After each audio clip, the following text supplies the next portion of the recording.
Continuamos en esta primavera en TVR ya en un miércoles 21 de mayo con nuestra cita con la tertulia, con la actualidad aquí en Más que Palabras. Y hoy la imagen en La Rioja, al menos en Logroño, es la de la alegría en un lugar, fíjense, en el que ha sonreído la suerte y tenemos pues esa sensación muchas veces, a pesar de que no nos haya tocado a nosotros, el efecto se contagia un poco, la sonrisa nos invade.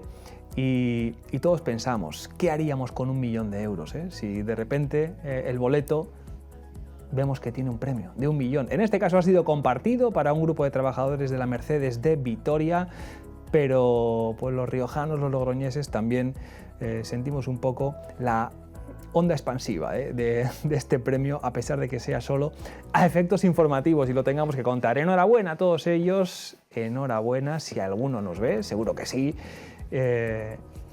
Pero nosotros tenemos otra suerte inmensa, que es tenerles a ustedes ahí y contar también con el premio extraordinario de los que nos echan una mano cada miércoles, los colaboradores de este programa. María Ángeles Matute, bienvenida. Hola, buenos Qué días. bien vendría 1 milloncito. Incluso aunque fuera menos también vendría bien. Incluso aunque lo tuviéramos que repartir los 5. Perfectamente. Aquí, no habría problema. Gracias por acompañarnos. También está Pedro Torres. Pedro, bienvenido. Bien hallados. ¿Qué haríamos con, de repente, un... No soy muy partidario, ¿no? yo precisamente de la lotería, es más... Vaya por Dios. Sí, No puedo creer ni a la de Navidad. No. Tampoco, no juegas, no Es te vienen que los compromisos, no te dicen coge No un... depende de mí, pero las loterías, algo de Navidad, Uh-huh. todas las casas de apuestas, si yo pudiera, desaparecerían de este país. Hay un debate, desde luego, en Me torno parece a, que es una de las a esa cosas- tradición. es Sí, que sí. además, crear esa cultura de hacerte rico en el esfuerzo. No, yo creo que eso es crear precisamente una cosa peligrosa para el ciudadano. Bueno, pues también hay opiniones para todos los gustos. Ángel, la tuya, ¿cuál es? La mía, mira, me suscitaba esto de contar ese chiste que dice, te ha tocado 1 millón de euros, ¿qué vas a hacer con él? Y dice, pagar mis deudas. Pagar Y, mis dice, deudas. y el resto dice que espere. O sea que no está mal, ¿eh? No está mal visto, Ángel. Gracias por estar un miércoles más aquí en la tele. Muchas gracias. Y Pío, compañero, ¿Qué tal? qué suerte tenerte. Qué suerte la mía estar aquí. ¿No? También rodeado. Y que nos vas a contar, porque tenemos también imágenes de lo que se ha vivido en Roma hace apenas nada, un parpadeo. En la actualidad lleva este ritmo de vértigo que nos hace olvidar unas cosas con otras que se atropellan, pero has sido testigo personal de la elección del nuevo Papa, de León XIV, con crónicas que hemos estado leyendo en Diario de La Rioja, en todo el grupo Vocento, con videollamadas, también conexiones aquí a larioja.com, a TVR, y una sensación pues que todavía estás, nos decías ahora, ¿no? Reposando, intentando asimilar todo ese volumen sensorial Sí. e intelectual que es un cónclave, ¿no? Sí, porque a ver, informativamente, desde luego, es mucho, lo que comentábamos antes, mucho trabajo, mucho vértigo, y entonces te deja poco tiempo en ese momento para la reflexión, digamos, ¿no? Pero lo que uno se da cuenta es del poder, cuando está allá sobre todo, es del poder del rito, del poder de la liturgia, porque una elección tan sencilla de 133 personas que eligen a alguien otra. se podría resolver de una manera burocráticamente muy sencilla, incluso con televoto, es decir, podría durar 5 minutos el asunto y sacar luego el resultado, ¿no? Pero claro, todo ese despliegue ritual, sensorial, es decir, yo estuve dentro de la basílica el día de la misa, porque todo se inicia con una misa, creo que se llama en latín Proligendo Pontifice, es decir, una cosa con el desfile de los cardenales, verdaderamente embriagadora.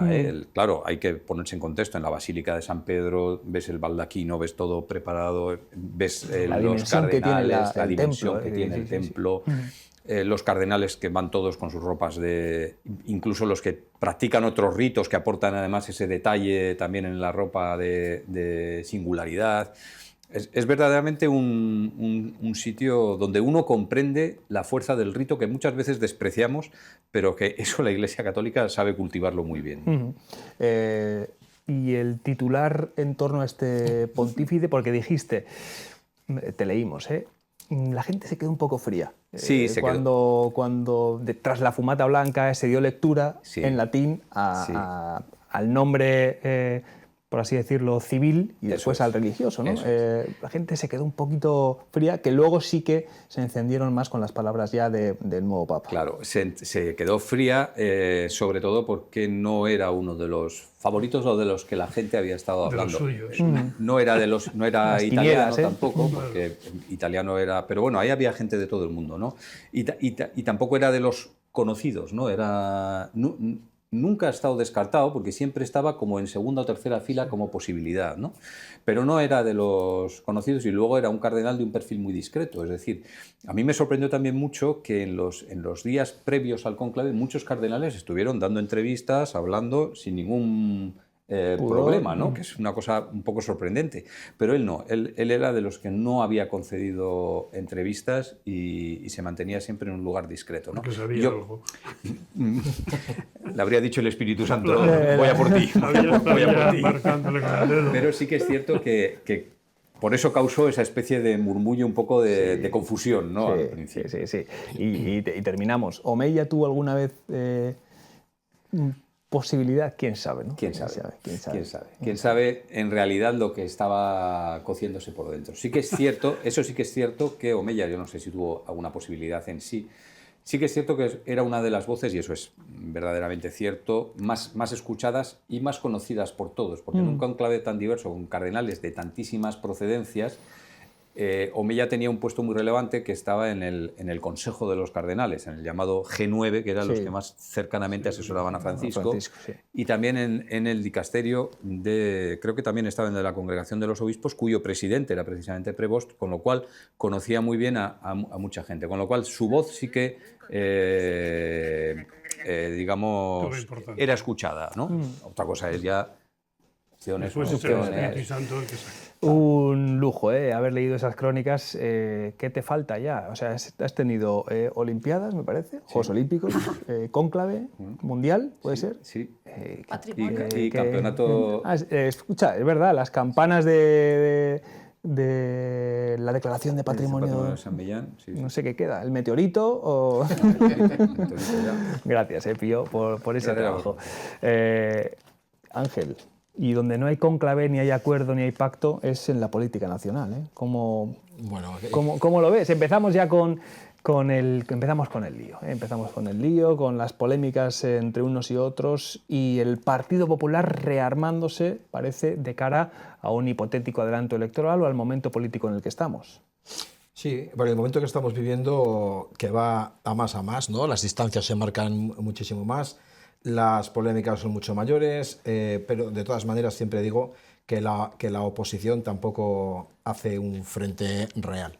Sí que han tomado nota de cuál es la situación y el momento para empezar desde ahora a prepararse en un futuro. De hecho, como creo que lo he leído hoy en La Rioja, ¿no? Ha dicho, para el partido de vuelta, ¿no? Se preparan.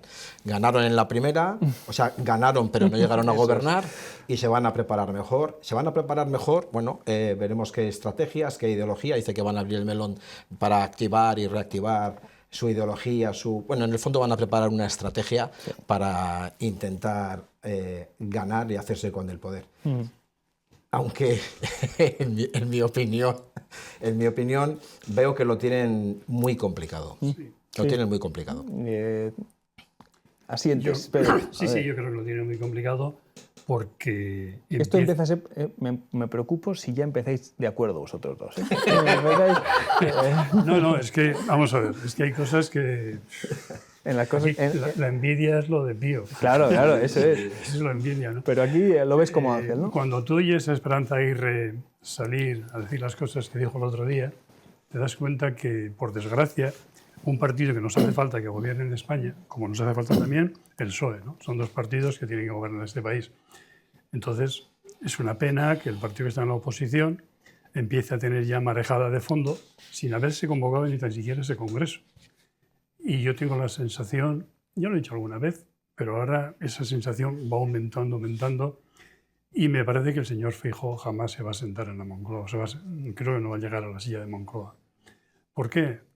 Pues porque para muchas gentes del Partido Popular es un tibio, no son palabras mías, son de Esperanza Aguirre, y yo creo que en los tiempos que están corriendo por el mundo, especie de generala que gobierna Madrid, pues es la que muchos añoran, empezando porque yo creo que el expresidente Aznar está detrás de esa trama, ¿no? Y creo que eso a Feijóo le va a hacer muchísimo daño lo de Valencia, y una forma de quitar ese cáncer que ha sido Valencia es apartar de una forma o de otra al señor Feijóo. Y probablemente tengan muchas más posibilidades de llegar a la Moncloa si quitan a Feijóo que si lo dejan, desde mi punto de vista. Ahora continuamos, os escuchamos a Pío y a María Ángeles, pero rescatamos también un fragmento que acaba de suceder en el Congreso de los Diputados, sesión de control en torno a esto que estamos contándoles. Feijóo, Sánchez, gobierno y oposición, las polémicas que envuelven también a la figura del presidente, con la filtración de los mensajes, con los casos en los juzgados y, como decimos, también con ese papel, esa faceta también de rearmarse ideológicamente y en el plano del entusiasmo del principal partido de la oposición. Porque no quiere mencionar lo que está ocurriendo en España. Solamente me refiero a la última semana. Mordidas del gobierno en rescate a empresas. Comisiones en contratos de obra pública. Su presidenta de Adif, ayer, imputada por malversación de caudales públicos. Por cierto, ¿cuántas veces tiene que interesarse su número 2 por las obras públicas para que el gobierno las adjudique? Señor Sánchez, vendrán más ejemplos que ilustren lo que está pasando en España. Y mientras tanto, cortinas de humo de su gobierno, con los trenes, con los apagones y con una corrupción ya generalizada. ¿Qué es lo que quiere investigar usted? El televoto de Eurovisión. Mire, señor Sánchez, ya nada va a ocultar la realidad. Y es que el gobierno está vaciando la nevera de los españoles y llenando el bolsillo de sus corruptos, señor Sánchez. Para lo que hemos quedado, señor Feijóo. Usted que no venía a insultar y a lo que se dedica es a difamar a personas honestas. Y lo hace además una persona que se puso al frente del Partido Popular para tapar la corrupción de la señora Ayuso. En lo que ha quedado, señor Feijóo, salir de Galicia para acabar gobernado desde un ático de Chamberí. En todo caso, señoría, en todo caso, le diré lo siguiente. El mundo entero se está movilizando contra la barbarie de Netanyahu en Israel, en Gaza, perdón. El mundo entero. Y usted hace chistes sobre Franco. Menuda talla política, menuda falta de humanidad.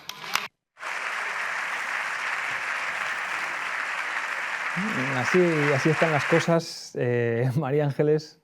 Bueno, a mí este tipo de discursos es que me aburren mortalmente. Me gustaría más escuchar, incluso a los dos, cómo van a acabar con la corrupción en general, porque los dos partidos han tenido corrupción. Se echan la bola de uno a otro, pero nadie dice cómo terminar con esa corrupción y qué hacer objetivamente para que eso no ocurra. O sea, eso me aburre mortalmente, no me sirve absolutamente para nada. Dos, creo que las elecciones no se van a adelantar, porque creo que Sánchez ya ha demostrado sobradamente que tiene capacidad de resistir y de darle la vuelta a circunstancias adversas. Tiene una cierta habilidad, o sea que no creo que las elecciones se adelanten. Y discrepo un poco con vosotros, yo creo que el problema del PP puede ser Vox directamente, y en las elecciones pasadas es lo que ocurrió. En el momento que se acercaron a Vox empezaron a salir los cuadros más duros y la gente que probablemente se hubiera quedado en su casa de la izquierda, y salieron incluso a la calle a hacer campaña. Y eso esa imagen que para mí fue como mortal, ¿no? Verlos en la calle, gente que sabías que no iba a votar porque lo habían dicho y salieron a movilizar a otra gente. Yo creo que eso es el acercamiento a Vox, que va a movilizar de manera indirecta a toda la izquierda. Ese es el problema que tiene el PP, que no sé si tienen una solución clara. Como decía un político erróneamente, están entre la espada y la pared, ¿no, Pío? Y lo que decía María Ángeles es también la fumata blanca hipotética que no sabemos cuándo se va a producir, si hay adelanto electoral, si no. Esa es la noticia política ahora mismo también que está ahí en la primera plana de la actualidad española. No lo sé. A ver, al final habrá elecciones anticipadas si el presidente cree que tiene opciones de ganarlas. De momento no se toma a Tezanos muy en serio. Si se lo tomara en serio, convocaría hoy mismo elecciones, ¿no? Entonces, probablemente terminemos agotando o acercándonos mucho al agotamiento de la legislatura. Sí. El Congreso del PP, pues yo no sé hasta qué punto es buena idea abrir ahora el partido más o menos en canal, salvo que tengas un liderazgo muy sólido y puede dar cuestión a muchos pronunciamientos en este tipo, ¿no? Claro, ha dicho No Pedro, lo sé, sí. Entonces, veremos a ver. Yo también recuerdo, estuve en una convención nacional del PP en Valencia, creada a la mayor gloria de Casado, y aquello parecía un fulgor de unidad. 4 meses después de aquella exaltación, ¿no?, de la unidad y de postración ante el líder, Casado se fue, en fin, a donde todos sabemos. Sí. Entonces, veremos a ver. Yo creo que la situación del PP efectivamente es complicada, sobre todo por Vox, y también porque todavía no saben cómo enmendar el gravísimo error que cometió Feijóo en el interludio entre las elecciones autonómicas y las elecciones generales. Sí. No supo manejar esa victoria en las autonómicas, no supo llamar a sus varones al orden y decir, aquí no se mueve un papel hasta que se celebren las generales. Y esa incapacidad, o como queramos llamarla, es lo que le tiene en la oposición y les tiene sin saber cómo actuar. Es que además ese adelanto electoral ese adelanto electoral general de las generales fue muy hábil, precisamente para generar ese desconcierto y ese efecto en las filas populares, ¿verdad? Pero fue muy hábil por parte de Sánchez y muy torpe por parte del PP, porque el PP le daba el tiempo suficiente como para no haber cerrado ningún gobierno antes de las generales. Y sin embargo salió Mazón. Mazón, es decir, ahora mismo yo estoy convencido que Mazón es el principal aliado de Pedro Sánchez. Es decir, yo de Pedro Sánchez le mandaría una cesta de Navidad enorme ya todos los días de mi vida. O le invitaría al Ventorro todos los días. Es que Mazón fue el primero que firmó un pacto con Vox, un pacto además absolutamente ridículo, no sé si os acordáis, que sacaron una cuartilla que parecía escrita por un alumno de quinto de primaria, le suspenden directamente si presenta esa cuartilla escrita, ¿no? Y entonces, bueno, pues de esos polvos, estos lodos para el PP. Y a ver cómo remontan ahora eso. Y encima Mazón le sigue siendo látigo de nuevo. Y sigue siendo, es decir, Pero es que Feijóo tiene el problema del cónclave. Entró papa y ha salido opositor para siempre. Eso se le dijo, sí. Cuando vemos ese debate que han tenido hoy en el Parlamento, te das cuenta que no tiene. O sea, Feijóo, María Ángeles dice que el problema es Vox, que el problema está en el Partido Popular. O sea, un partido tiene que ser él. Déjate de que el problema es Vox, que deja de serlo. Yo creo que Feijóo no sabe contentar ni a los moderados del Partido Popular, ni a los menos moderados, por no decirlo de otra forma, del Partido Popular. Estamos viendo las declaraciones de gente como, por ejemplo, el presidente de Andalucía, Bonilla, ¿no? Es un señor que cuando le oyes hablar puedes estar de acuerdo ideológicamente o no con él. Pero te das cuenta que es un político que dice cosas sensatas, que dices, bueno, me da sensación de seriedad, de fijeza para que gobierne mi país. Cuando le oyes a Feijóo, me permitís la palabra chisgarabil.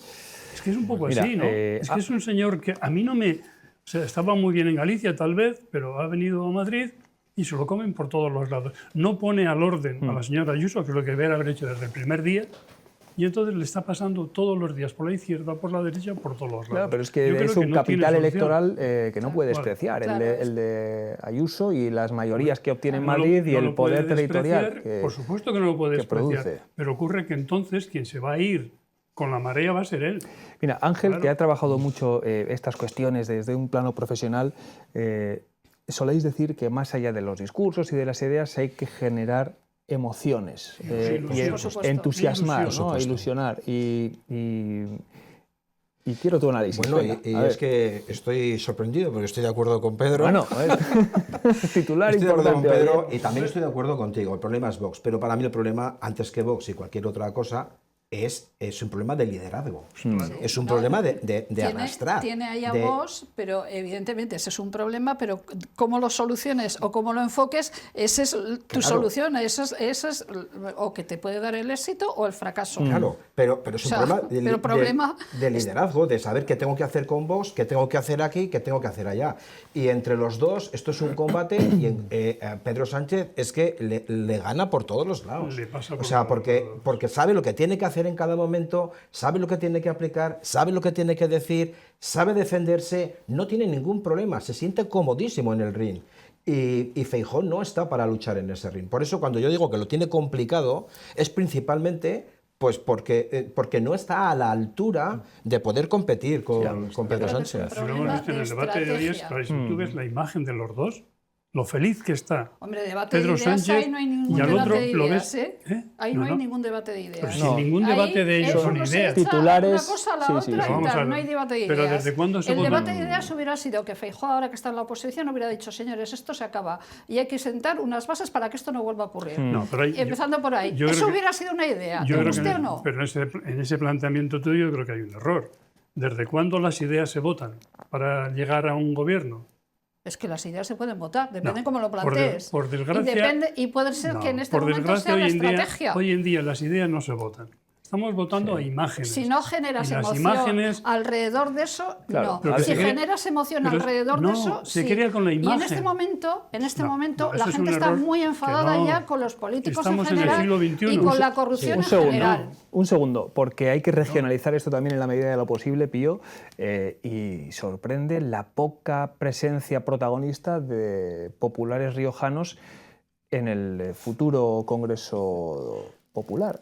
En ponencias, en momentos de protagonismo, digo de los que están hoy en La A Rioja. ver, tenemos el peso que tenemos, eso desde luego.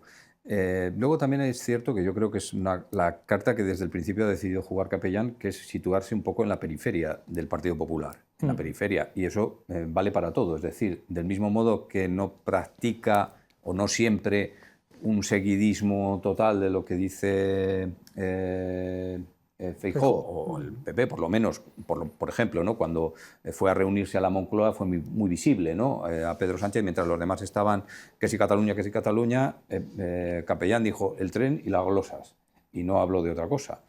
Esa idea de situarse en la periferia tiene también, evidentemente, creo yo, esta derivada, ¿no? Pues en el Congreso del PP pintas poco. Pintas poco porque numéricamente también pintas poco. No dejas de ser una mayoría absoluta y eso es algo muy elegante de lo que presumir. Pero pintas poco y encima tú decides situarte un poco en la Fuera de las periferia, ¿no? polémicas fuera y de toda esta mare magnum nacional. Político. Y lo de Gamarra, ya veremos. A mi juicio, tengo que reconocer que mucho ha sobrevivido viniendo de donde venía, como en el equipo de Demasiado. Feijóo. ¿eh? Yo creo que ya no puede sobrevivir, es imposible, porque ya 4 veces siempre en el lado perdedor no puede ser. Bueno, que hacemos Es una imposible. pausa para publicidad y regresamos a la vuelta con más cuestiones también que están sobre la mesa, como la propuesta de regularización de muchas personas inmigrantes que también ha estado hoy en el Congreso y lo tenemos en portada en el periódico porque es un tema que interesa mucho y que también en clave electoral va a influir seguro, como estamos viendo también en otros países, que los cambios demográficos y la inmigración están siendo decisivos en los movimientos políticos también en España. Hasta ahora.